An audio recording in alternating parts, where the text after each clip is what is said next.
अंग्रेजों को भारत से भगाना है, और दूसरी लड़ाई थी कि राजतंत्र से भी मुक्ति चाहिए थी। ऐसा नहीं था कि अंग्रेज चले जाए और फिर इस देश में राजाओं का राज हो। तो दो लड़ाइयां चल रही थी। अंग्रेजों से लड़ना था, राजतंत्र से मुक्ति चाहिए थी। इस देश में कोई राजा अब नहीं होगा, इस देश की प्रजा ही इस देश की राजा होगी, और इस देश में प्रजातंत्र होगा। यह लड़ाई जब जीती गई तो तय किया गया कि इस देश में जनतंत्र होगा। और जो हमारे नेता थे, राष्ट्रपिता महात्मा गांधी, सरदार वल्लभ भाई पटेल, मौलाना अबुल कलाम आजाद, बाबा साहब भीमराव अंबेडकर, सावित्रीबाई फूले, तमाम ऐसे लोग, जवाहरलाल नेहरू, इंदिरा गांधी, ऐसे सैकड़ों नेता थे उस समय जो चाहते थे कि यह देश जब आजाद हो तो इस देश का जो शासन है वो चंद लोगों के हाथ में नहीं हो। कुछ लोग इस देश की सत्ता पर काबिज नहीं हो जाए, सारा अधिकार, सारा पावर, सारी शक्ति उनके पास नहीं रहे। इसलिए इस देश में जो व्यवस्था होगी शासन की, वो तीन तरह की व्यवस्था होगी। बड़े गौर से सुनिएगा, यह कोई राजनीतिक भाषण नहीं है, न ही हम आपसे कोई वोट मांगने के लिए आए, न अपनी पार्टी के पक्ष में कोई समर्थन मांगने के लिए आए। आपके बीच आपके अधिकारों को साझा करने के लिए आए। जो आपके अधिकार हैं, जो आज तक आपको नहीं मिले, और किसी भी राजनीतिक दल ने इस चौक पर यह बात नहीं कही होगी, ये दावे के साथ हम कह सकते हैं। तो तीन सरकारों की बात कही गई। एक सरकार लोकसभा, दूसरी सरकार विधानसभा, और तीसरी सरकार ग्राम सभा। जो लोकसभा की सरकार होगी वो राष्ट्रीय स्तर पर अपने मामलों को देखेगी। जो विधान सभा की सरकार होगी वो राज्य के जो मसले होंगे उसको देखेगी। और ग्राम सभा में जो सरकार होगी वो गांव के निर्णय लेगी, वो आपके निर्णय लेगी। जो आप निर्णय लेंगे वही फाइनल होगा, वही अंतिम होगा। तीन सरकारें बननी थी। आजादी कितने वर्ष हो गए, कई पार्टियों की सरकार बनी, लेकिन कभी भी कोराम्बे में कोराम्बे की सरकार नहीं बनी। दिल्ली में तो सरकार है, रांची में भी एक सरकार है, लेकिन आपके गांव कोराम्बे में कोई सरकार नहीं है। आज भी आप एक व्यवस्था के गुलाम हैं। महात्मा गांधी ने कहा था कि जब तक ग्राम स्वराज नहीं आएगा यह देश आजाद नहीं है। यह आधी अधूरी आजादी है। क्या इतनी सी हमारी आजादी है कि हम 5 साल में एक बार विधायक और एक बार सांसद को वोट देंगे और उनको चुनने, बस इतनी मेरी आजादी है? क्या सरकार में मेरी इतनी हिस्सेदारी है? क्या इसी दिन के लिए आजादी थी? नहीं, बिल्कुल नहीं थी।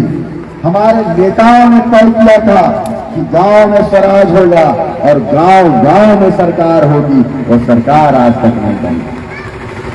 राजीव गांधी के अथक प्रयास के बाद 73वां और 74वां संशोधन हुआ, और इस देश में पहली बार पंचायतों को संवैधानिक अधिकार मिला, संवैधानिक दर्जा मिला पंचायतों को।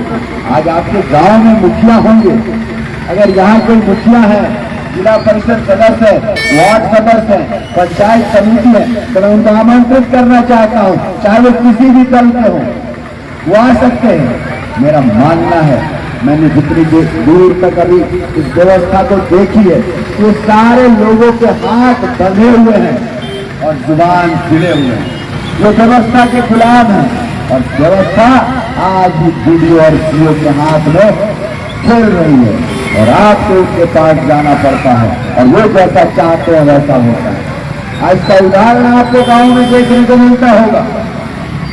अगर आपको इंदिरा आवास चाहिए तो शायद नहीं मिल पाता है, लेकिन जिनके पक्के के मकान है उनको मिल जाता है। जिनको एक बार मिला है दोबारा मिल जाता है। आज आपको अगर राशन कार्ड चाहिए, किसी तरह के योजना का लाभ लेना है, तो आपके तक वो नहीं पहुंचता है। योजना का लाभ आप तक नहीं पहुंचता है। न तो योजना आपको मालूम होती है, न तो लाभुक का चयन आप करते हैं। ग्राम सभा तो होती है, लेकिन आपका साइन हम कर देते हैं, हमारा साइन कोई और कर देता है, और ये सब वीडियो सीओ खेलवाते हैं, और खेलना पड़ता है मुखिया को, क्योंकि मुखिया के पास कोई पावर नहीं है सिवाय चेक काटने का। 10 रुपए का भी कोई मुखिया अपनी मर्जी से अपने क्षेत्र में खर्च नहीं कर सकता है। ये उसकी गुलामी है और इस गुलामी के लिए हम आए हैं। चाहे किसी भी पार्टी के विधायक हो, किसी भी पार्टी के सांसद हो, वो नहीं चाहते हैं कि गांव में सरकार हो। इसलिए आपको अगर अपनी सरकार बनानी है तो आपको जो बांट दिया गया है, आप बटे हुए जात में, आप बटे हुए धर्म में और न जाने किन किन चीजों में बटे हुए, आप बटे हुए पार्टियों में।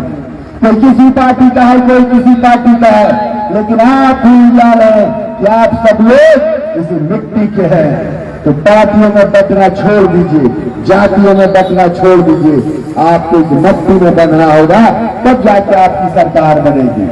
नहीं तो सब लोग आएंगे, अपनी अपनी सरकारें बनवाएंगे, अपने आप को कहेंगे कि विधायक बना दीजिए, सांसद बना दीजिए, और नहीं तो कहेंगे कि हमारी पार्टी का विधायक और सांसद बना दीजिए। यह बात हम आपको कहने के लिए आए हैं। यह अधिकार संविधान ने आपको दिया है और पूरे हिंदुस्तान में एक बड़ा जन आंदोलन खड़ा हो रहा है और गांव-गांव के लोग अब अपनी सरकार की मांग कर रहे हैं। जो भी आता है वो कहता है कि हमारी सरकार बना दो, तो हम तुम्हारी नौकरी लगा देंगे, हमारी सरकार बना दो तो हम सड़क बना देंगे, विकास का गंगा बहा देंगे। लेकिन वो ये नहीं कहता है कि हम आपकी सरकार बना बात कहते हैं। हम किसी पार्टी और किसी विधायक को बनाने की बात करने के लिए नहीं आए। आपको तैयार होना होगा, आपको समझना होगा।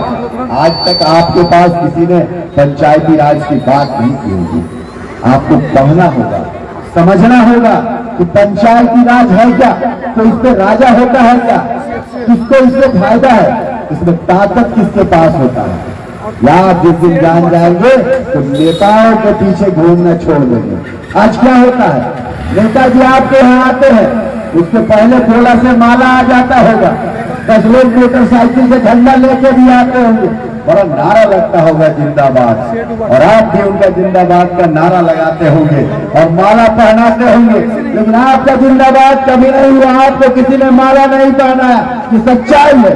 चाहे कोई भी पार्टी हो, किसी एक पार्टी के बारे में मैं नहीं बोलने आया हूँ, सभी पार्टियों के बारे में बोलने आया हूँ। तो इसलिए आपको समझना होगा, अपने हक अधिकार को समझना होगा।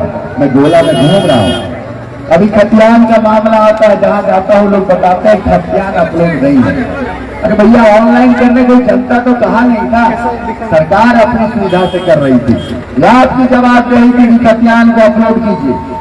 आज म्यूटेशन में क्या है, गांव का जो हाल है वो इस वजह से है कि आपकी सरकार नहीं है, आपके हाथ में ताकत नहीं है। और जब तक आपके हाथों में ताकत नहीं होगी तब तक आपके साथ ऐसा ही सौतेला व्यवहार होगा। अगर आप चाहते हैं कि आपकी सरकार हो, आपके पास भी अधिकार हो, आपके पास भी ताकत हो, तो पंचायती राज की बात कीजिए।